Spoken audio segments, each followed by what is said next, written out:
Well, hello, everyone. I'm super pleased today to be able to have a conversation with Blanche Bruisedhead. She is our Blackfoot interpreter here at the Galt Museum, and since it is National Indigenous Peoples Week, we thought it would be a good way to kick off the week to learn and listen to the knowledge and the teachings of Blanche today, and it's really a pleasure to see you. I know we've been separated for a while, so this is nice to get together in person. I'm so glad you're here. Well, thanks for bringing me back to work.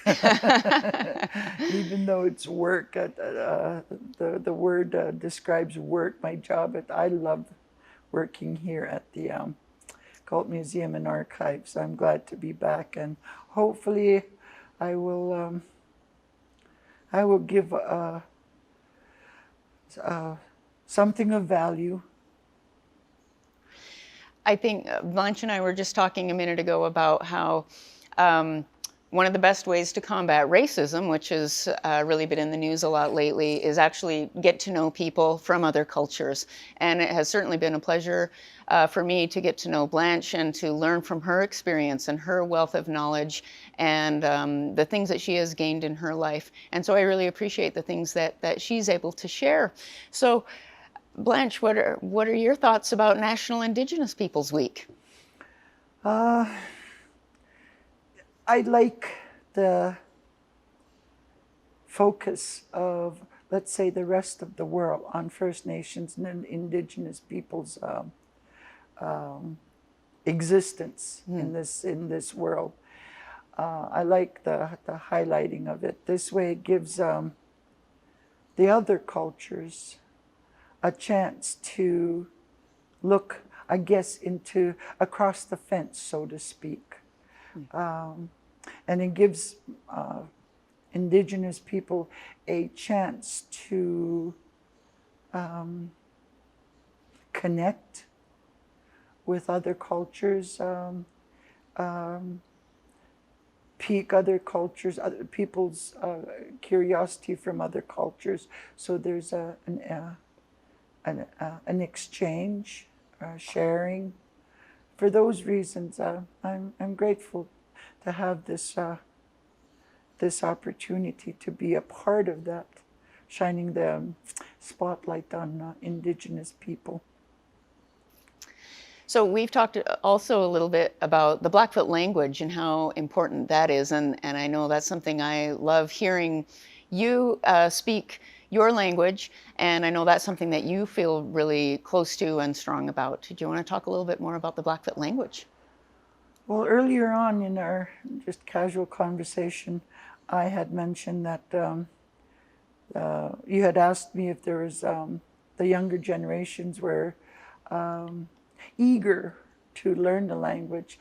I find a lot of them that I've come across over the last 10, 15 years have come to the conclusion that in this day and age, in joining up assimilating into the mainstream society, it is not really a requirement anymore. So they're not so keen in learning it. Yet, when they reach a certain age, I would be safe to say 30, 35, 40 years old, they come to realize that, oh my goodness, I do need knowledge of my language. And then they pursue it. They try very hard to learn the language. My encouragement to the young people, not just the Blackfoot language people, but people from all over the world, learn your mother tongue. Learn it while you're young, grow with it. It'll complete you as the human being you are. It'll strengthen your spirit. It'll strengthen your whatever you educate yourself into. it'll strengthen that, because you have that.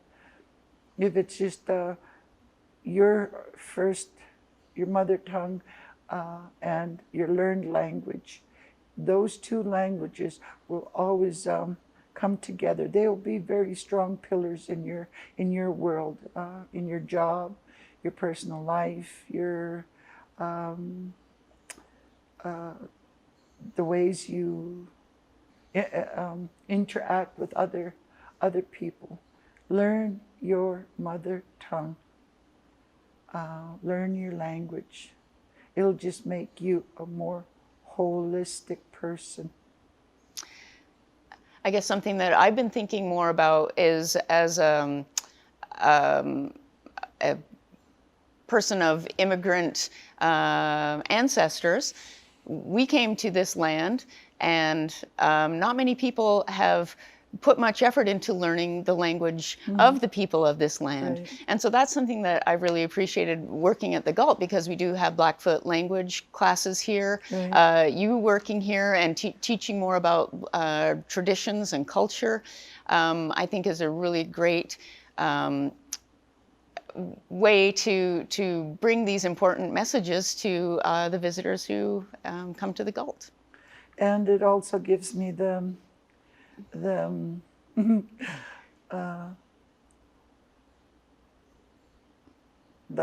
not an upper hand, but another way of picking on the Blackfoot speaking people by making them repeat what I'm saying to them in my language, I love which that. is a lot of fun. You know? It is. Especially if it's coming from the younger people, and not so much the middle-aged, the young people and the older, the seniors. I love hearing them trying to wrap their tongue around some of my Blackfoot language, which is a lot of fun, you know. So, do you want to teach us some important Blackfoot words that we can practice? Well, you were saying something about driving into Lethbridge, right? Yes. And you saw a pronghorn. Yeah. And right away, the Blackfoot word came up in your mind, awakasi. Awakasi. But the thing is, so gyawakasi. Sakyawakasi. Yeah, so gyawakasi. And Pronghorn. oh, so how is that different from awakasi? It just, again, in our earlier conversation, it describes where that creature lives at. Oh. In the prairies, on the prairies. So, gyawakasi. Nice. Excellent. You had mentioned that the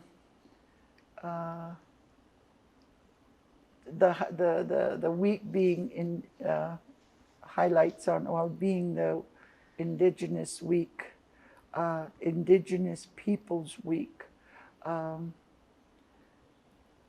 Let's not just talk about it in that week. It gives that impression to people that visit our neck of the woods that, oh, just for 1 week everybody does their, their normal thing. We should just call it Indigenous time. And time never runs out, right? Mm-hmm. It can go on forever. Change the concept of Indigenous Week. Just it's Indigenous time this way. There's no beginning or end. I like that. That's good. Well, you also had mentioned that when we were talking about the week coming up, that you it reminded you of hunting practice in Blackfoot tradition in gearing up in the fall for a fall hunt. Yeah, I would not. Okay, from my own personal understanding of the ways of my people way back in the day, they were like today. We do not have specific days and weeks and in our, again today, months, like they did back in the day. They had moon cycles. They had sunrise to sunset. That was what we today call our day. It was not an hourly thing. It was at that moment.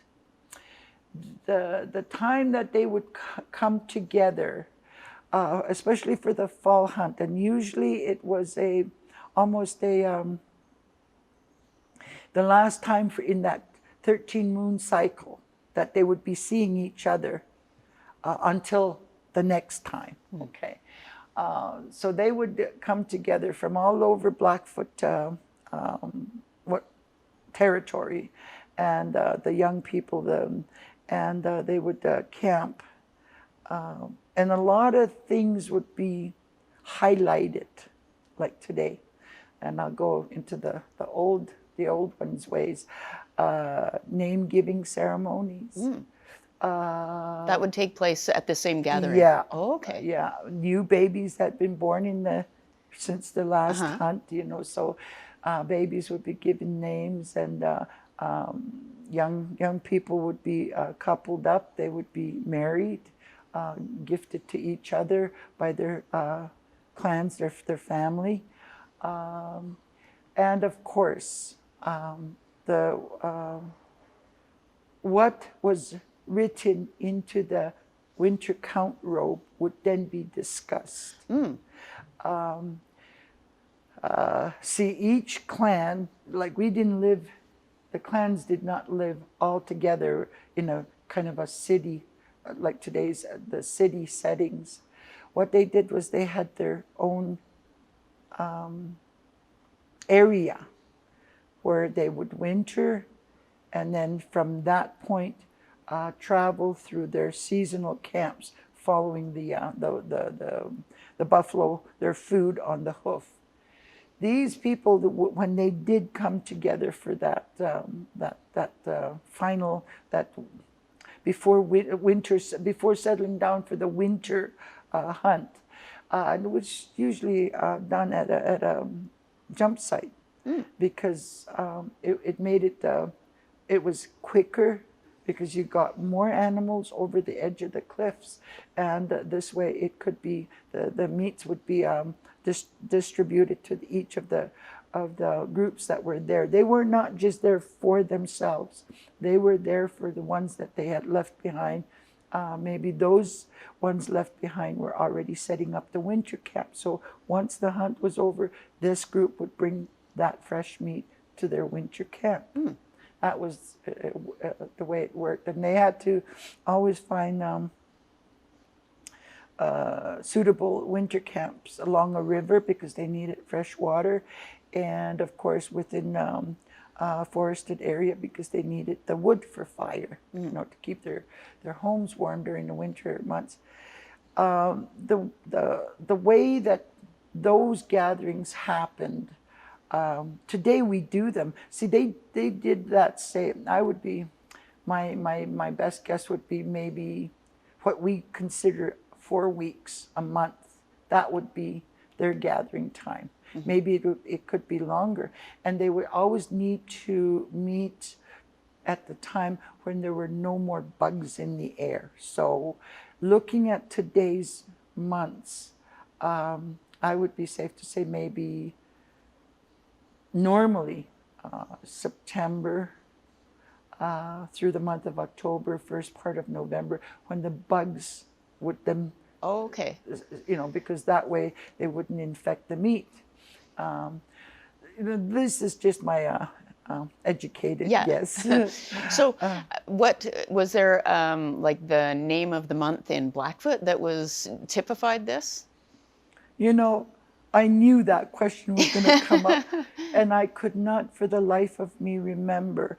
All I can remember is June and July. July being what we call July.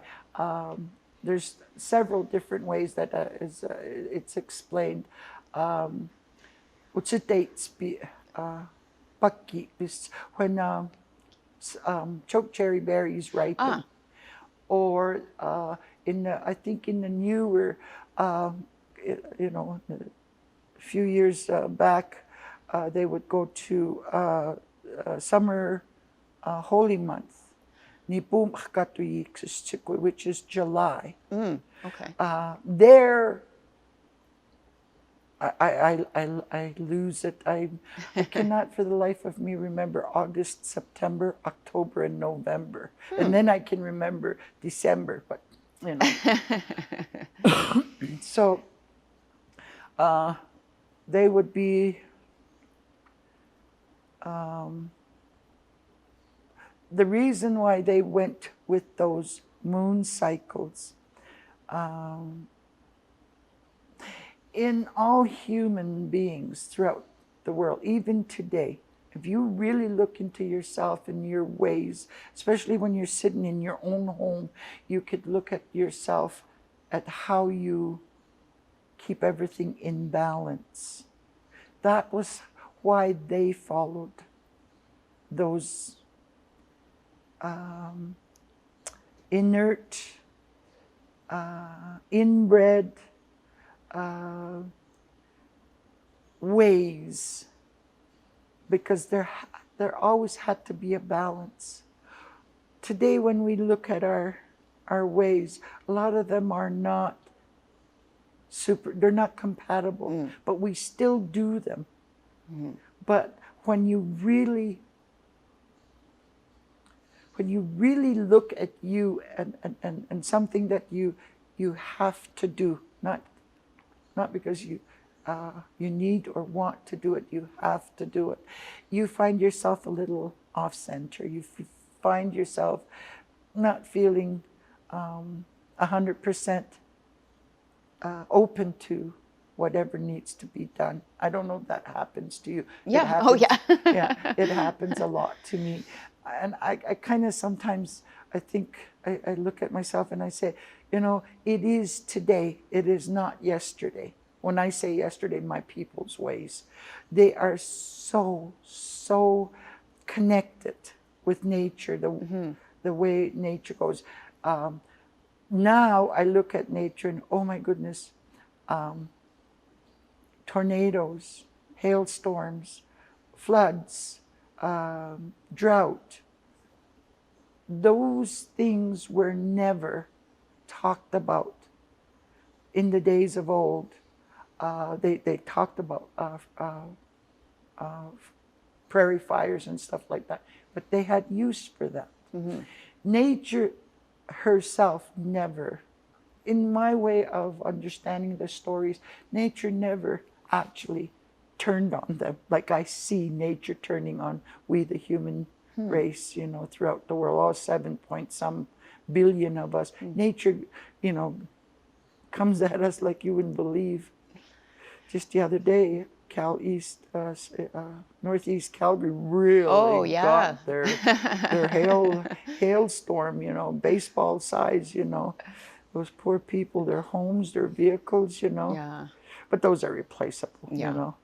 Well, and that's something that I think comes up a lot when I've heard you speaking about just kind of the relationship with the land and how it's a very different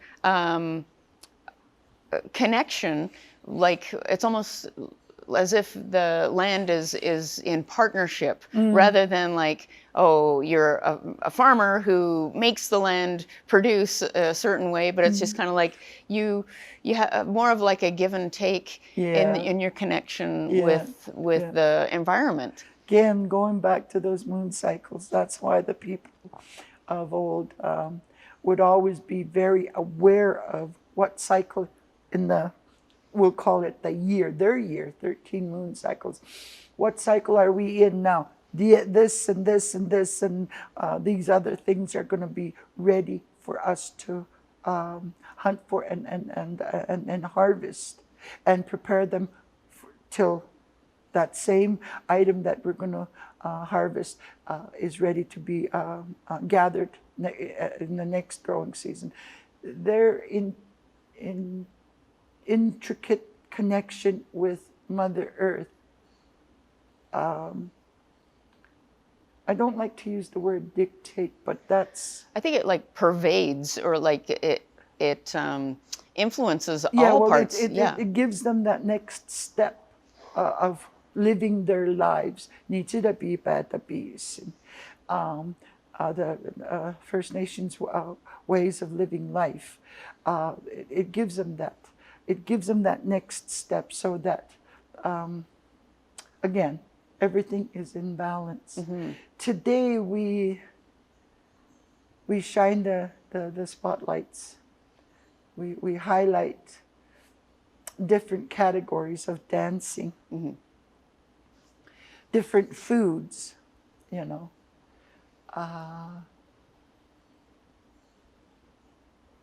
We do not gather so that, and sometimes ceremonies, yeah, I have to remember that. Sometimes ceremonies are actually done. A few years back, the late Pete Standing Alone, an elder, received his, they were dubbed war shirts, but I will stand up and say they were achievement shirts. Those shirts that had come in from, was it Pitt River? Oh, yeah, Pitt River Museum in England. Yeah, yeah. Oxford, England. There was 5 of them. And my understanding of what I saw on those shirts was the ochre paintings of the owners, kind of like a life story, you know. Most of them I did not, I didn't get interpreted for me. Especially from my grandparents, there was no interpreting from them to you know, to the visitors. There was a lot of stories that were told by the existence of the shirts, who received them. They didn't even have the names of the owners of the shirts. But anyways, those stories, that's why I call them achievement shirts. They gave me an idea of what the original person who wore that specific shirt, what he achieved in his life as a warrior, as a major player in his clan's life.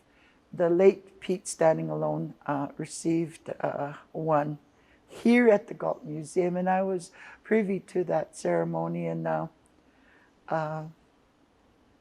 he had made mention of, I'm not saying it word for word, but he had said, he had kind of laughed, and he had a very unique laugh, and he laughed, and he says, I don't know how my ancestors went to war wearing a shirt like this. I can hardly move. Like he said, he felt he was cemented into, and that's why, you know, when people talk about those shirts and they call them war shirts, and nah, they're achievement shirts. I'll argue to that to my last breath. But anyways, ceremonies like that were so mainstream in the days of old. And when we get them today, like they are, for me, they are very awe-inspiring. They enrich my knowledge, because I don't know very much. I just know the tip of the iceberg, you know. And that's just a lot of studying, and again, the questioning. Questioning my elders. And sometimes I get told,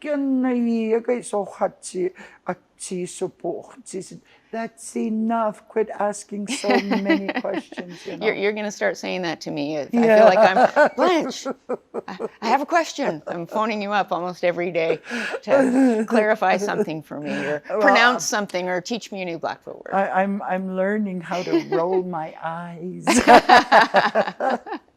But the thing is, you know, in the days of old, that was how it was done. It was everybody who was present, saw, heard, felt, and shared that experience with the individual that was going through that. Today, we don't do that anymore.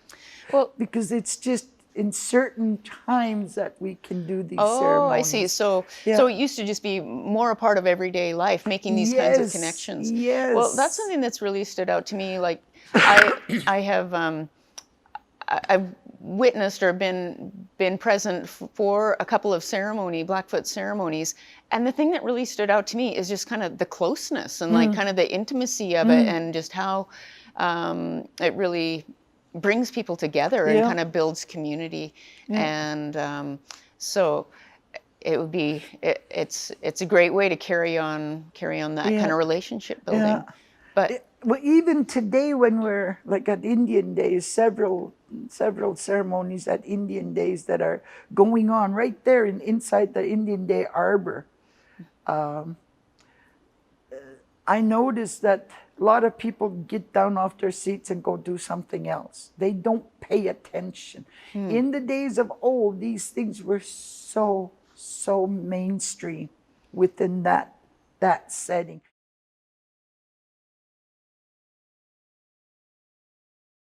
so Blanche, I know that you're always interested in bragging up or sharing about the old ones, the people who have gone before. Is there any individuals in particular, or just that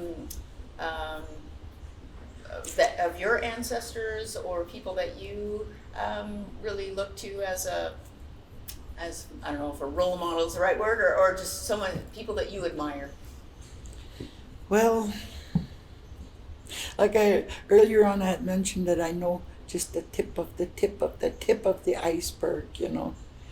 To look back at the early people, the ancient ones, the knowledge that they gathered on a day-to-day basis was how they in turn lived their lives. And to be taught by the greatest of all creations, Mother Earth, to have her for your teacher. Sometimes when I have time to contemplate and to ask questions in my own mind, and then spend the whole day, so to speak, in la la land, because I'm thinking way back, trying to pick up the string or the thread of that knowledge in what I do know of the ways of living their lives. It usually works out, but it makes me sit there like a zombie, sort of. And lost in recollection. Totally lost. And the ancestors, the ancient ones, up till my great-grandmother, the things that she talked about, and some of the things my dad talked about, and other older folks, they'll say something, and it makes that piece of the puzzle for me fall into place. And I'm sitting there with my eyebrows disappearing into my hairline. Oh, that's what they were talking about, you know. It makes sense to me. They the unbelievable openness of the ancient ones, their ability to draw in through their sight, through their hearing, their sense of smell, probably their sense of taste, and of course their sense of touch. And then to make a language out of that, what nature is teaching them, make a language out of that, which would in turn help them figure out a way to live their life on a day to day to day. The respect that they gave themselves in coming to the knowledge that a lot of my culture is based on that knowledge. All of them are my idols. All of them are my. Well, and I think like you were bringing up before about, just finding this balance and not putting things out of alignment or being too much impact on the world around them, but like I said before, like in a partnership or like that it's all working together and understanding each other's role, and those others include the plants and the animals too, so, exactly. That's like I was saying, the earth, the air, the water, and of course the sun. They were what we look at as not educated, yet they're the ones that have educated me as a First Nations woman. What little that I have of their knowledge is what makes me so proud to be a First Nations, to be a Blackfoot First Nations woman, especially of the blood tribe of the Blackfoot Confederates. There are no words that will completely, for me, that I can use, whether in Blackfoot, English, what little French I know, and little Spanish I know, amongst other, sayings of other different languages. There are no words to describe me, my pride, my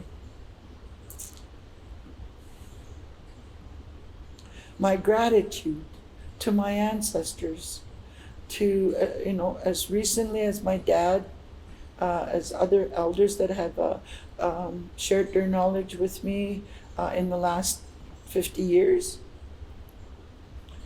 and going back to the time my ancestors were on this land, and those, there are no words to express my pride. Mm-hmm. Well, I think just in me observing you and how you talk about these things, I can tell that knowledge is something that you really treasure, and I love that you are able to share that with people and school groups that we have coming here to visit the Galt, and I know that you always leave a good impression with them to make them consider maybe a different perspective, and so I think you're very good at I really hope so. I really hope so, Rebecca. I really do. If someone told me a long time ago, if you can touch one person out of 1,000, you're doing a good job. And I'm hoping that has happened to a few thousand. Well, I know that you have had a really great influence on me, and I want to express my appreciation for what you have shared with me, and I will treasure those things also, and I just really appreciate you and your openness and willingness to share, and you will be speaking Blackfoot. Going back to the highlights of the Indigenous Peoples Weeks, each culture has, or let me rephrase that, each nation has a similar root, I'll use that term, root, in their own nation's culture. Like, for instance, we the Blackfoot have Napi. Other other nations have their own version of our Napi, or we have our Napi is a version of their silly old man. There's so there First Nations, Indigenous peoples throughout the world have similar roots. We don't have exactly the same. We have similar roots. Sometimes I'd like to sit there and dial a number to an Indigenous person in New Zealand, Australia, anywhere, Africa, and tell them, okay, what is the name you give? And I'll explain to them about Napi. What is the name you give to that silly old man? And then I have a list of the names of this character, this mythical character.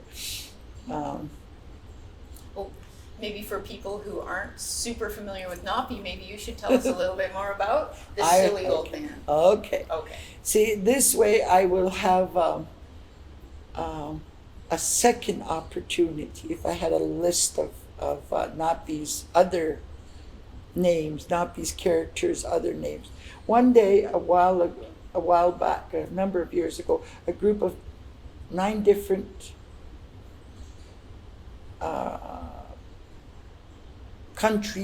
people from 9 different countries came to the Galt Museum. So the night before, I knew I was going to have do a tour with them. This was when the ancestors were here, and I was going to do a tour the following morning, and I studied how to say hello, good morning, how are you in each of their language, and I got stuck on one. So I'm standing there, and I turned and I apologized to the person from that country whose language I didn't know how to say hello, good morning, how are you in, and all of them started to cry. And I thought I did wrong. Here it was the joy that they saw me, the effort that I put into it. And what I was doing was kind of mimicking Napi, be a silly person like Napi is so well known for. Napi is a male character, a male person that even today we can still refer to, especially if you're going to reprimand other, poke fun at others. You say, you must be related to Napi because Napi has been there, he done it, and the sillier, the better, Him and Apisi, coyote, has always been paired together. Because, look at the coyote today. He's so adaptable. He's world over, and so is Napi. His character is so adaptable. It can be, stories can be found all over the world about him.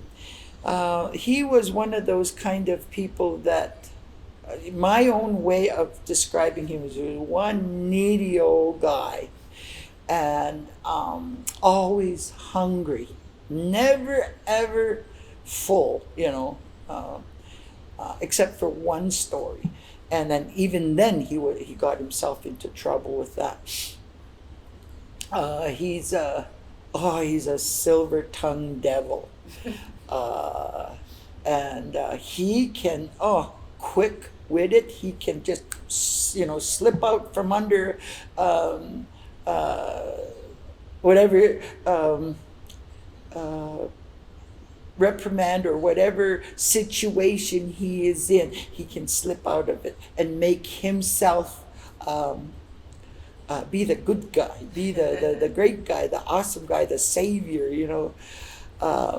There's Napi and the mice when he talked his way out of him being bald, when he lost his eyesight or his eyeballs to Nipomaki, and what he told his lady friend when she came back with her possessions, and he had all these teepee poles put up, and she asked him, "How come you're making so many? How come you put up so many teepee poles?" And he, quick thinking, Napi told her, "Well, I know how you ladies are. You need to pick the best. So I put up a few more."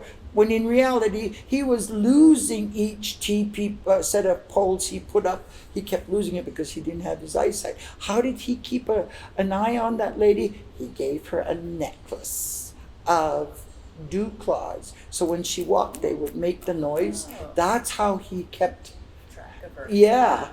And when she finally realized, when she finally took off running from him, and when she saw that he was that he had no eyeballs, and she took off running from him, and they were the noise that her necklace was making. She couldn't figure out why not. Every time she turned, he turned with her, until she realized, "Oh, it's my necklace." So she took it off, and at that point in time, she was running for her dear life away from this creature that she thought she was in love with. That reminds me of today's love stories. And she took off her necklace and threw it into the river, and Napi heard the jewelry noise going, so he jumps in the river and he gets washed away. These are silly things, Napi has, you name a silly situation, Napi's been there, done that, A lot of adventures. Yeah, and in our language, it is one of the sources of the most laughter. I can imagine, and I've got a good imagination, way back in the day in the teepees, especially in the teepees where the older people were, and some child would say, tell us a bedtime, an old time story, and those stories, and the laughter that would come. And as each child was lulled to sleep, as I recollect my dad, my mom, my great grandmother, when they would tell me bedtime stories, about Napi, and at first it would be every few seconds, and my dad would he'd laugh about it, and when I'd ask him the next morning, when did you know I was asleep? And he'd say, when you stopped answering. Oh, and he told me, at first it'd be real often, or I'd laugh, and then my acknowledgments would get farther and farther in between. Pretty soon he knew I was asleep, So I can imagine how those clans camps, after they retired for the day, because the sun had gone down, how the bedtime stories, the nighttime stories, that if I could go back there, not have them know I'm there, but me hear and see them, and oh my gosh, that would be something awesome. I would my imagination just it makes me appreciate my ancestors.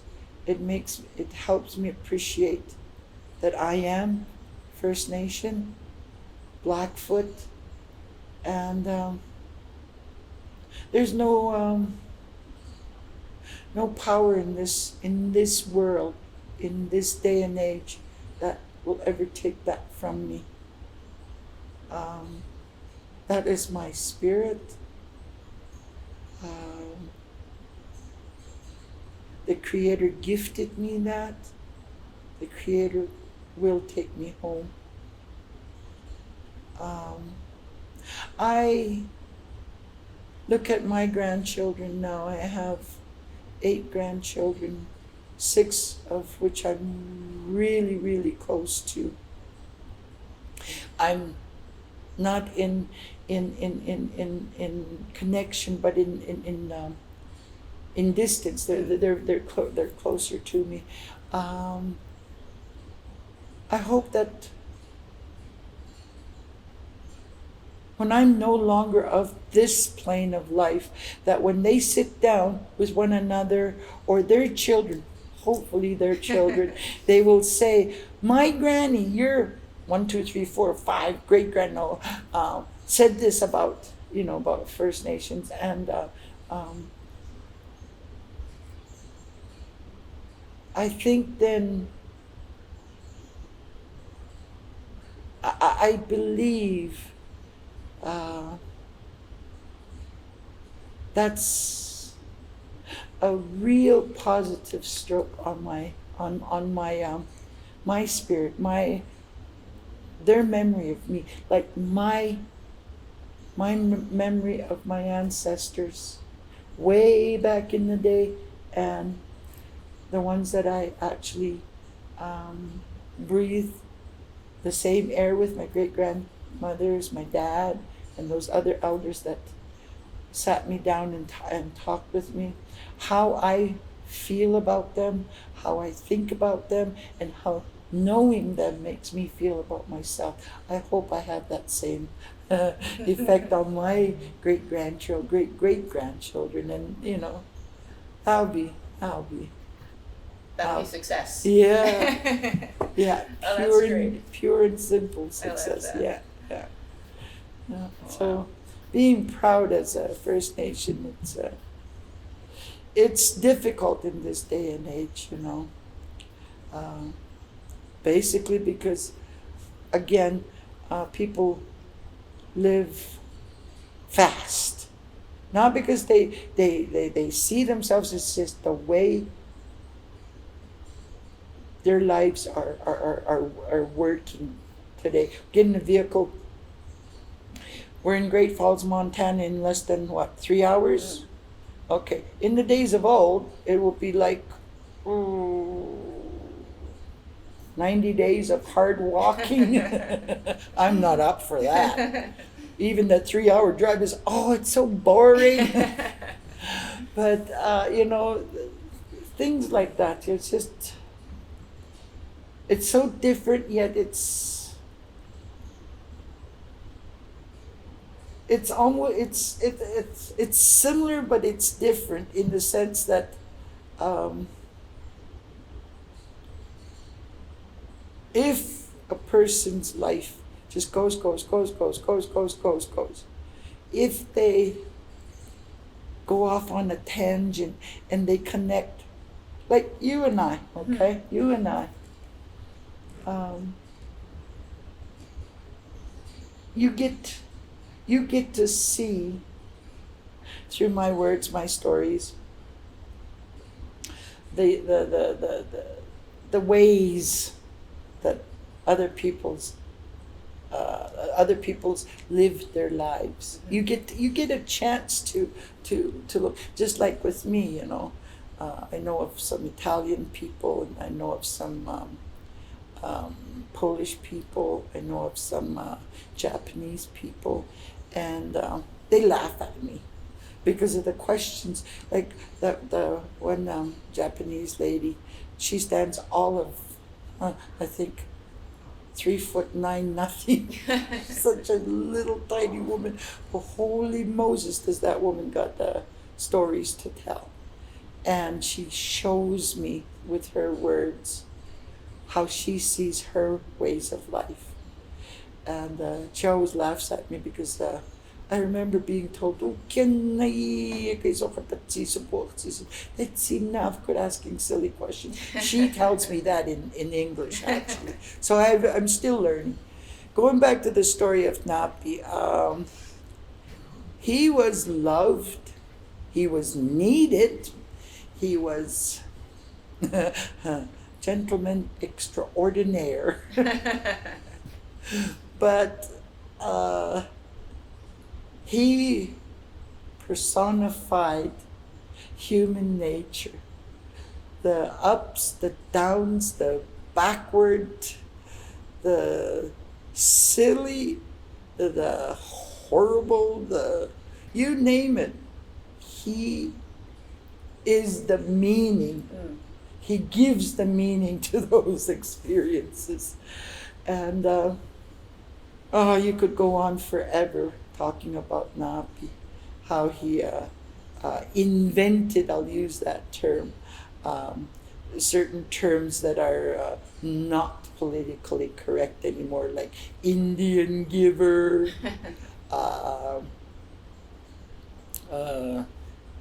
womanizer,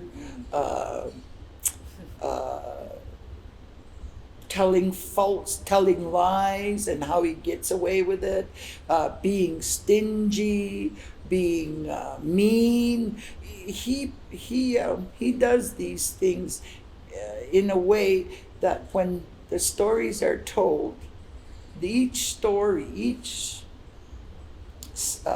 stage that the stories, like Napi and the chickadees, Napi and the gophers, Napi and the buffalo, Napi and the big-breasted woman, Napi and the pine tree. You can go on and on. It's all about nature. You learn a life lesson which still is applicable to today, no matter how fast today's societies are traveling, just boom, and they were good back then, they're still good today. You that life lesson, and you learn a moral. And sometimes, a lot of us come to a point in our lives where morality is it's so non-essential, because the bottom line to immorality is dollars and cents, money. But morality is how you perceive yourself, and how you conduct yourself. And even that is explained in the stories of Napi. Can we do this again, Graham, and I'll just talk about Napi? Another 2-hour session just on Napi. No, the thing is, you could just go all day and all night talking about Napi well, stories. I've asked some people, do you guys have 2 months? We'll sit here and talk in the arbor. I'll talk your ears off, like again, it goes back to that, oh, yanai, that is enough. Because as I speak, I see my language, I see my words, and each of them just keeps connecting to the next thought, to the next thought. And that's why I could go on forever.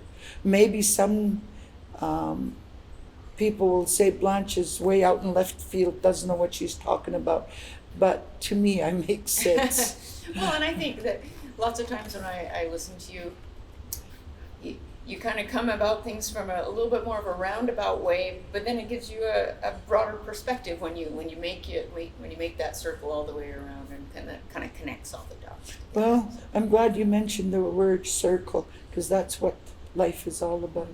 One circle after another, and each of them are intertwined. It just goes on forever. I think that's the way my mind works. It's the circle to, as far as I know, my people, the circle is very important. It's very sacred. It's very intricate. Well, look around. Just go outside and go to nature and see what nature can give you, where the circle is concerned. That's why the ancestors had circle camps, akukatsist. Well, and like you said, like with the structure of a teepee, Teepee, yeah. that And you So- look up, you look at up in the moon, up in the sky at the moon, and you're in the arms of your love, and your star, your moonstruck, moon is circle. It's a sphere. It's a ball, but you only see the circle. Look up at the sun. The sun. Without the sun, we are not. With the sun, that's a circle. You don't go from here to. You don't go. How could I put it without using the word? You don't leave here and fly that way and end up back here without going in a circle, right?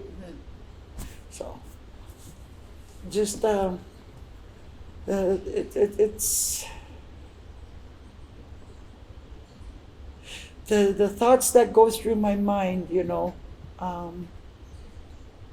when I'm talking and telling my version of my understanding of the knowledge that comes from the intelligence of my ancestors.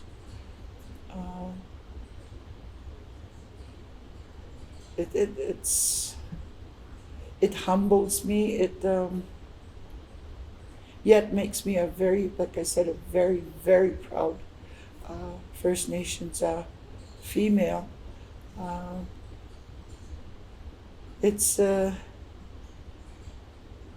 But it's so joyful. It's so, even in its darkest moments, from time to time, you can laugh. You can see the silly, the crazy, the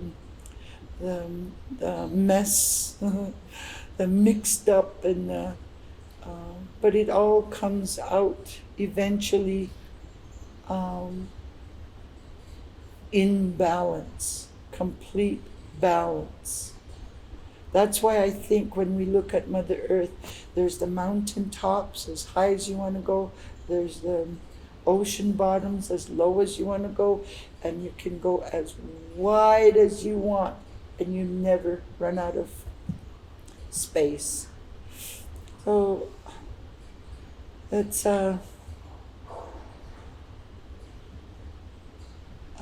I just find it to be it strikes me down. It takes my breath away, and it just blows my mind. Wow, how much further can I go with this? It just goes on and on and on forever. And I find that being of for me, First Nation background,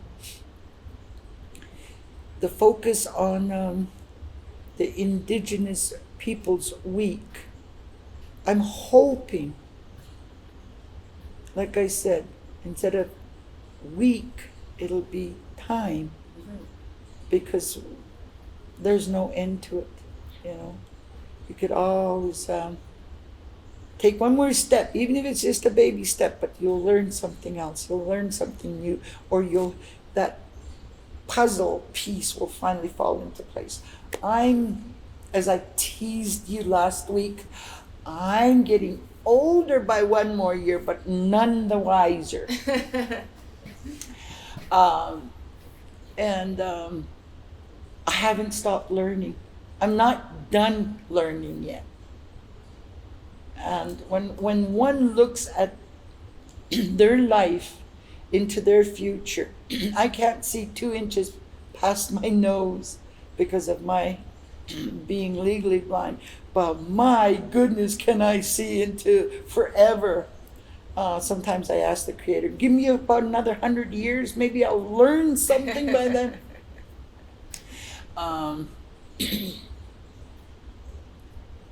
Just hopefully whoever, however, whenever you come into contact and you're open I'll use the term, to suggestions about First Nations people, Indigenous peoples, ways of living their lives.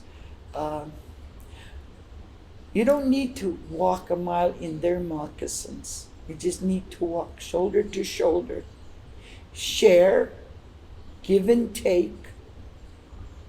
Never stop asking questions. Do it respectfully. And I always tell the children that come into this arbor, if you haven't made that connection with a First Nations person of a Indigenous background, do so. Make a friend.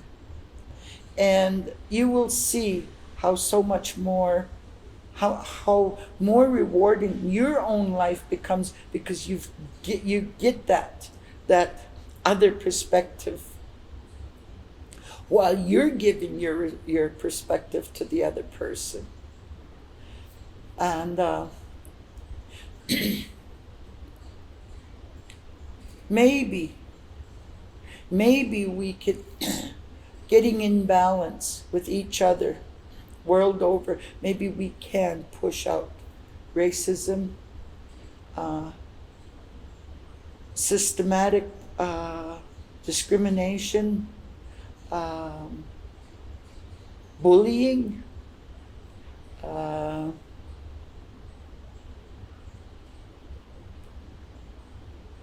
hurting each other to the point of taking the other person's life. Maybe we could stop that and truly become a world of brothers and sisters, all looking out for one another, standing shoulder to shoulder, helping each other out.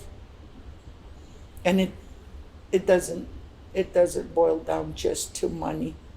Money's a good part. Just don't let that become the major part. Face to face, mind to mind, spirit to spirit. Those are the true connections. And then you connect with Mother Earth. Imagine how much more powerful, how much more beautiful our world would be.